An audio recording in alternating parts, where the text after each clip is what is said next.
बिस्मिल्लाहिर्रहमानिर्रहीम। अस्सलाम वालेकुम नाज़रीन, मैं अहमद फ़वाद हूँ और आप मेरा यूट्यूब चैनल देख रहे हैं। नाज़रीन, एक बड़ी ब्रेकिंग न्यूज़ के साथ आज की व्लॉग में आपकी खिदमत में हाजिर हुआ हूँ। इलेक्शन ट्रिब्यूनल के मामले पर बड़ी डेवलपमेंट सामने आ चुकी है। इलेक्शन कमीशन ऑफ पाकिस्तान ने ट्रिब्यूनल तब्दील कर दिया था, लेकिन कल के व्लॉग में मैंने आपके साथ ये खबर शेयर की थी कि इस मरतबा इलेक्शन कमीशन की जानिब से या chief election commissioner Sikandar Sultan Raja की जानिब से जो हाथ डाला गया है वो हाथ इस्लामाबाद हाई कोर्ट पर डाला गया और इस मरतबा उनका ये हाथ जलेगा। वही काम हुआ है। इस्लामाबाद हाई कोर्ट ने इस मामले के ऊपर बड़ी डेवलपमेंट सामने आई है। एक तो हाई कोर्ट के चीफ जस्टिस आमिर फारूक साहब ने जो पीटीआई की दरख्वास्त थी उस पर समाअत करते हुए ये कह दिया है कि कानूनी तौर पर एक तो इलेक्शन कमीशन का ये हुक्म बरकरार नहीं रह सकता और साथ ही साथ सिकंदर सुल्तान राजा के अगेंस्ट तौहीन अदालत का भी जो इंतबाह है वो भी दे दिया है। थोड़ी सी मोहलत दी है। क्या डेवलपमेंट हुई है, क्या समाअत हुई है, हंगामा खेज समाअत हुई है, तफसीलात आपके साथ में शेयर करूंगा। और दूसरे एक और महाज पर भी हुकूमत को बहुत बुरी शिकस्त हुई है। जो हितक इज़्ज़त का कानून इनकी जानिब से बनाया गया है इसे भी लाहौर हाई कोर्ट में चैलेंज किया गया था और लाहौर हाई कोर्ट ने इस कानून की सेशन 3, 5 और 8 पर अमल दरामद को अदालती फैसले से मशरूत कर दिया है। बड़ी हजीमत का सामना करना पड़ा। ये तफसीलात आपके साथ में शेयर करूंगा। इद्दत में निकाह के केस में भी अपडेट हुई है, इस पर भी कुछ तफसीलात आपके साथ में शेयर करूंगा। सबसे पहले तो नाज़रीन, जो बड़ी खबर है इलेक्शन ट्रिब्यूनल की तब्दीली और इस्लामाबाद हाई कोर्ट में इस पर जो डेवलपमेंट हुई है हुआ ये है कि पाकिस्तान तहरीक इंसाफ ने ये जो ट्रिब्यूनल तब्दीली की दरख्वास्त थी इसके अगेंस्ट इस्लामाबाद हाई कोर्ट से रुजू किया था। अब नाज़रीन, कल जो फैसला दिया था इलेक्शन कमीशन ऑफ पाकिस्तान ने उसमें उन्होंने क्या किया था, जस्टिस जहांगीरी जो हैं जो कि ट्रिब्यूनल के जज थे उनसे केस को ट्रांसफ़र कर दिया था। अच्छा, 2 पॉइंट्स आपने इसमें अपने जहन में रखने हैं क्योंकि आगे जो मैं डिटेल्स आपके साथ में शेयर करने जा रहा हूँ इससे आपको पता चलेगा कि इलेक्शन कमीशन ऑफ पाकिस्तान क्या मुतनाज़ा रोल इसमें प्ले कर रहा है। एक तो ये जी कि ट्रिब्यूनल की तब्दीली के अहकाम दिए और ये कहा जी कि जिस तरह से जो ट्रिब्यूनल के जज हैं वो कानूनी तौर पर ये जो कार्रवाई है वो नहीं चला रहे। यानी कि एक तो इन्होंने की हजीमत जज की या तस्हीक की, सॉरी हजीमत कह रहा हूँ, तस्हीक की जज की कि एक इलेक्शन कमीशन ये कह रहा है कि एक हाई कोर्ट का जज सही तरीके से प्रोसीडिंग नहीं चला रहा। हालांकि हकीकत इसके बरक्स है। डिटेल्स आपके साथ में शेयर कर रहा हूँ कि कैसे बार बार बुलाए जाने पर भी फॉर्म 45 नहीं दिया जा रहा और जुर्माना करके वार्निंग दी गई तो जाकर ये इलेक्शन कमीशन से इन्होंने रुजू कर लिया। और दूसरे नंबर पर इन्होंने कहा जी कि हमने 7 जून को एक नोटिफिकेशन जारी किया है और उस नोटिफिकेशन में नए ट्रिब्यूनल को हमने कायम कर दिया है और केस उस ट्रिब्यूनल को मुंतकिल किया जाए। अब ये आपके जहन में नुक्ता रहना चाहिए कि जो ट्रिब्यूनल में जज तैनात होते हैं वो चीफ जस्टिस, यानी कि इस्लामाबाद हाई कोर्ट में अगर ट्रिब्यूनल बना है तो chief justice Islamabad high court की मर्ज़ी से ट्रिब्यूनल बनेगा। यानी कि वो नाम भेजेंगे और फिर इलेक्शन कमीशन उसे अप्रूव कर देगा और नोटिफिकेशन जारी कर देगा। लेकिन आज की समाअत में ये इंकशाफ हुआ है कि जो नया ट्रिब्यूनल इन्होंने बनाया जो जिसका अभी तक हमारे सामने नोटिफिकेशन नहीं आया, लेकिन ये दावा कर रहे हैं जी कि ट्रिब्यूनल बन गए हैं, लेकिन chief justice Islamabad high court को भी नहीं पता कि नए ट्रिब्यूनल बन गए हैं, ये कैसे बन गए हैं, इनसे तो कोई मुशावरत नहीं की गई। तो ये एक किस्म की गलत बयानी आप कहें कि इलेक्शन कमीशन भी कर रहा है। तो ये 2 पॉइंट आपने अपने जहन में 3 रखने हैं। अब मैं उस प्रोसीडिंग के ऊपर आता हूँ जी कि इसमें एक तो इंतबा भी दे दिया है तौहीन अदालत की कार्रवाई का और दूसरा ये जी कि ये भी कह दिया है चीफ जस्टिस आमिर फारूक साहब ने कि कानूनी तौर पर ये जो इलेक्शन कमीशन का हुक्म है ये बरकरार नहीं रह सकता। प्रोसीडिंग क्या हो जी, chief justice Amir Farooq election commission पर एक तो बरहम हुए और साथ ही तौहीन अदालत की कार्रवाई का इंतबा भी उनकी जानिब से दे दिया गया। चीफ जस्टिस आमिर फारूक ने इलेक्शन ट्रिब्यूनल की तब्दीली से मुतल्लिक पीटीआई के उम्मीदवार की दरख्वास्त पर समाअत के दौरान इलेक्शन कमीशन पर बरहमी का इजहार करते हुए तौहीन अदालत की कार्रवाई से खबरदार कर दिया। चीफ जस्टिस आमिर फारूक साहब ने इंतखाबात में हिस्सा लेने वाले पीटीआई के उम्मीदवार शुएब शाहीन, आमिर मुगल, अली बुखारी, इसके अलावा इन तीनों की ट्रिब्यूनल की तब्दीली से मुतल्लिक इलेक्शन कमीशन के फैसले के खिलाफ दरख्वास्त पर समाअत की। शुएब शाहीन एडवोकेट ने दलाइल पेश किए कि इलेक्शन ट्रिब्यूनल ने नून लीग को वक्त दिया, उन्होंने ट्रिब्यूनल में कोई जवाब जमा नहीं करवाया। चीफ जस्टिस आमिर फारूक ने इलेक्शन कमीशन के वकील से पूछा कि क्या ट्रिब्यूनल को तब्दील क्यों किया है। सरकार मुझे समझाए कि साल पहले ये तरमीम ख़त्म की, अब फिर ऑर्डिनेंस के ज़रिए ले आए। अच्छा, इस समात में जो ऑर्डिनेंस था वो हालांकि सामने नहीं है, लेकिन उस पर भी सवाल उठा दिया कि एक साल पहले आप खुद ये तरमीम करते हैं और साल के बाद आप ऑर्डिनेंस लेते हैं, यानी कि बज़ाहिर बदनीयती यहाँ पर भी उन्होंने दिखाई है। कायम मकाम सदर कैसे ऑर्डिनेंस जारी कर सकता है? क्या इमरजेंसी थी कि रातों रात ये ऑर्डिनेंस लाया गया? अदालत ने रिमार्क्स दिए कि इलेक्शन कमीशन आईनी बॉडी है, इसलिए नोटिस जारी करके जवाब तलब किया था। इज्जत एहतराम वाली तो बात ही नहीं है, ये देख लेते कि हाई कोर्ट में है तो इंतज़ार कर लें। चीफ जस्टिस आमिर फारूक ने रिमार्क्स दिए कि जस्टिस तारिक महमूद जहांगीरी इस अदालत के फाजिल जज हैं।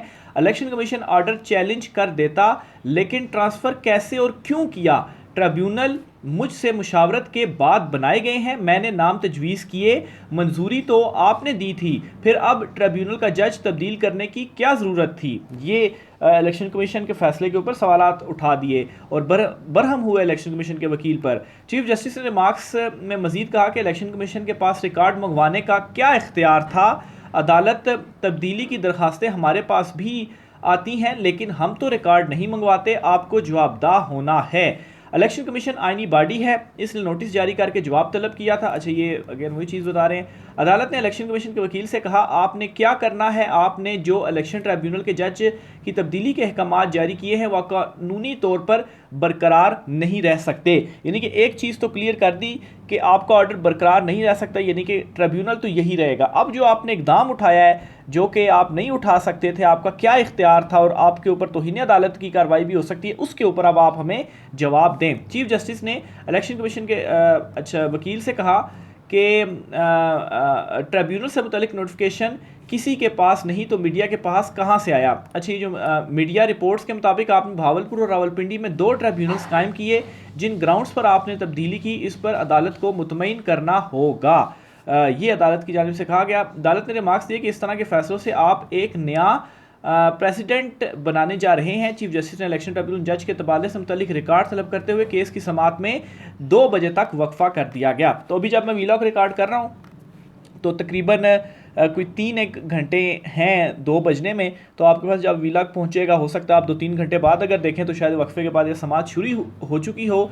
लेकिन इसमें 2 चीज़ें क्लियर कर दी गई जी कि कानूनी तौर पर बरकरार नहीं रह सकता, इलेक्शन कमीशन ये फैसला नहीं दे सकता था, उसका क्या इख्तियार है, और साथ ही साथ ये भी कह दिया जी कि फिर आपके अगेंस्ट जो तौहीन अदालत है उसकी कार्रवाई से भी खबरदार अदालत की जानिब से कर दिया गया है। तो कल भी मैंने आपके साथ शेयर किया था जी कि इस मरतबा जो इलेक्शन कमीशन ने काम किया है, जो जस्टिस तारिक महमूद जहांगीरी केस ये ट्रिब्यूनल में सुन रहे थे और इलेक्शन कमीशन जिस तरीके से पहले बहुत सारी उन्होंने खिलाफ वर्जियाँ की, इस मरतबा भी वो यही समझ रहे थे जी कि हम तो अपनी मर्जियाँ करेंगे, और कितनी जल्दी में 3-4 दिन के अंदर ही उन्होंने फैसला सुना दिया। साफ बदनीयती नज़र आ रही है। तो इस मरतबा जिस तरह से अदलिया डट गई है तो वो कोई भी गैर आइनी गैर कानूनी काम नहीं होने देगी, और ये अब इलेक्शन कमीशन के अगेंस्ट सिकंदर सुल्तान राजा साहब के अगेंस्ट जो मामला है वो खुल चुका है।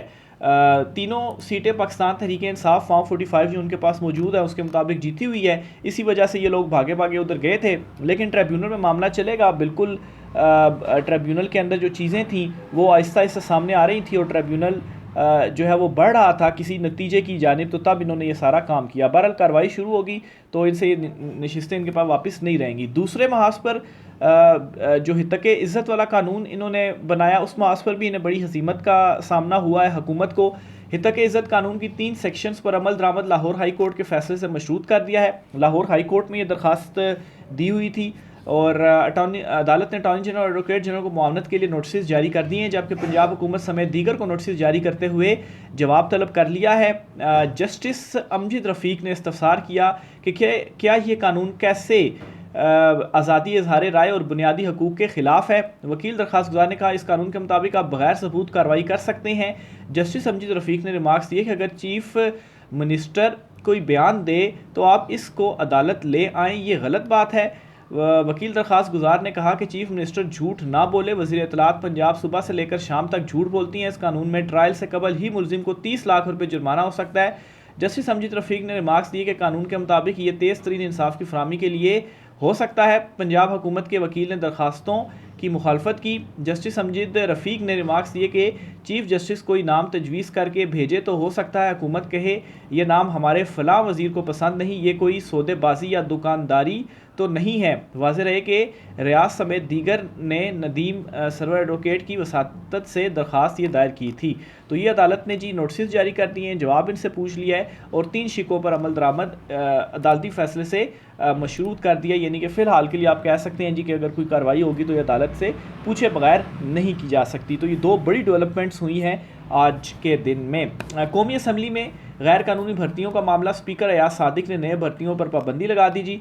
ये एक मामला आया था, परवेज़ इलाही के अगेंस्ट भी गैर भर्तियों का केस था, उनको जेल वगैरह भी काटना पड़ी, लेकिन अब ये कौमी असम्बली में भी मामला आया। तो अयाज सादिक साहब ने क्या किया, बजाय आप चीज़ों को देखें और किस तरह से गैर कानूनी भर्तियां हो रही हैं उनको रोकें, तो आपने सिरे से मसले के ऊपर जो है वो पाबंदी लगा दी कि पाबंदी लगा दें, ना भर्तियां होंगी ना कट्टा जो है वो नया खुलेगा। कौमी असम्बली सेक्रेटेरिएट ने ऑपरेशन क्लीन अप जारी, रवा माह नए असिस्टेंट डायरेक्टर समेत दीगर पोस्टों के लिए होने वाले टेस्ट इंटरव्यू मनसूख कर दिए गए। गैर कानूनी भर्तियों और तरक्कियों की तहकीकात तक कौमी असम्बली में नई भर्तियाँ नहीं होंगी। तो ये अयाज सादिक साहब की जानिब से जो स्टेप है वो उठाया गया है।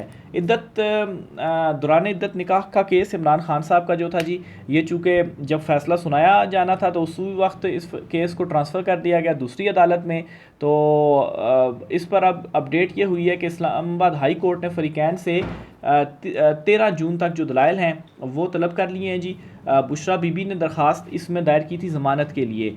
तो एक तो सेशन कोर्ट में ही ये अभी मुंतकिल हुआ है, कहीं अब ईद के बाद ही टेकअप वगैरह होगा, देखा जाएगा। लेकिन दूसरी तरफ इस्लामाबाद हाई कोर्ट और बुशरा बीबी ने ज़मानत के लिए रुजू किया हुआ है, तो 13 जून के लिए नोटिस जारी कर दिए हैं। इमरान खान और बुशरा बीबी की इद्दत निकाह केस में सज़ा मुअत्तल करने की दरख्वास्तों पर इस्लामाबाद हाई कोर्ट के जस्टिस मियां गुल हसन औरंगज़ेब ने समाअत की है। इमरान खान के वकील ने अपने दलाइल में कहा कि डिस्ट्रिक्ट एंड सेशन जज शाहरुख अर्जुमंड ने फ़ैसला सुनाना था जो नहीं सुनाया गया। हमारी इस्तदा है कि हाई कोर्ट सेशन जज को फ़ैसला सुनाने का हुक्म दे। और ये भी इमरान खान के वकील की जानिब से कहा गया कि फ़ैसला सुनाने की तारीख पर केस ट्रांसफ़र करने के लिए लिखा गया एडमिनिस्ट्रेटिव आर्डर हमारे पास मौजूद नहीं है। जस्टिस मियां गुल हसन औरंगज़ेब ने सवाल किया कि क्या दलाइल मुकम्मल कर लिए गए थे, जिस पर वकील ने जवाब दिया कि दलाइल मुकम्मल होने के बाद अदालत ने फ़ैसला महफूज किया था। वकील ने कहा जी कि दलाइल दिए कि 29 मई को सेशन जज ने फ़ैसला सुनाने के बजाय चीफ जस्टिस को रिपोर्ट भिजवाई। दलाइल मुकम्मल होने के बाद फ़ैसला आना बाकी था। अदालत कैसे कह सकती है कि वो फ़ैसला नहीं सुना सकती। बुशरा बीबी के वकील सलमान सफदर ने अदालत को बताया कि हम अदालत गए मगर 3 समातों में यही चलता रहा कि वकील और दरख्वास्त गुजार मौजूद नहीं। अगर ट्रायल देर गए तक चल सकता है तो फिर अपीलें क्यों नहीं। बाद में अदालत ने दौरान इद्दत निकाह केस में बुशरा बीबी की दरख्वास्त पर फ़रीक़ैन को 13 जून के लिए जो नोटिस हैं वो जारी कर दिए हैं। और इसमें जी एक तो दरख्वास्त तो मेन ज़मानत की थी, उसमें तो नोटिस जारी हो गए हैं, लेकिन साथ ही इमरान खान साहब के जो वकील हैं उन्होंने ये मुद्दा भी उठा दिया कि कैसे सेशन जज जो कि फ़ैसला सुनाने वाला था महफूज हो चुका था, दलाइल मुकम्मल हो चुके थे और सुनाने के टाइम पर एक लेटर लिखा जाता है और उस लेटर पर फिर चीफ जस्टिस जो हैं वो ये केस ट्रांसफ़र कर देते हैं।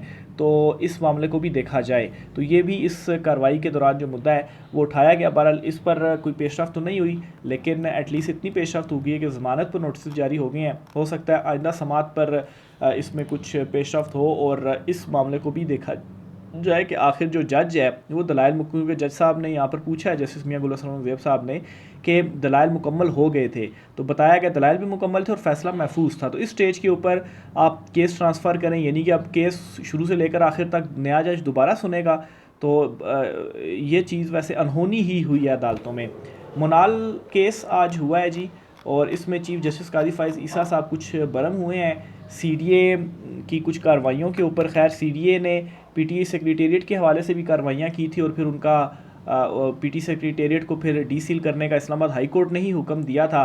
तो CDA का किरदार भी ज़रा मुतनाज़ा मशकूक किस्म का ही होता है। CDA ऑफिस भी नेशनल पार्क में है, इसको भी गिरा दें। अच्छा, ये गालबन कोई मुनाल होटल के हवाले से कोई ज़मीन और झगड़ा वगैरह कह जी कि ये इस एरिया की ज़मीन में आती है, ये उस एरिया में आती है, तो उसको गिरा दें या इस तरह कर दें उस तरह कर दें। तो इस पर फिर चीफ जस्टिस ने कहा कि जो CDA का ऑफिस है वो भी नेशनल पार्क में आता है, ऐसे तो फिर हम क्या उसको भी गिरा दें, उनसे सवाल पूछा।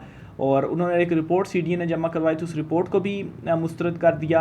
और फिर साथ में ये भी कहा जी कि जो सुप्रीम कोर्ट ऑफ पाकिस्तान की बिल्डिंग है वो बिल्डिंग भी इसी तरह से किसी मारगला नेशनल पार्क में शायद आती है, एक मिनट में ये रिमार्क्स देख लूँ, इसमें उन्होंने जो है वो दिए हैं चीफ जस्टिस। हाँ, चीफ जस्टिस ने कहा सुप्रीम कोर्ट की इमारत भी नेशनल पार्क में आती है।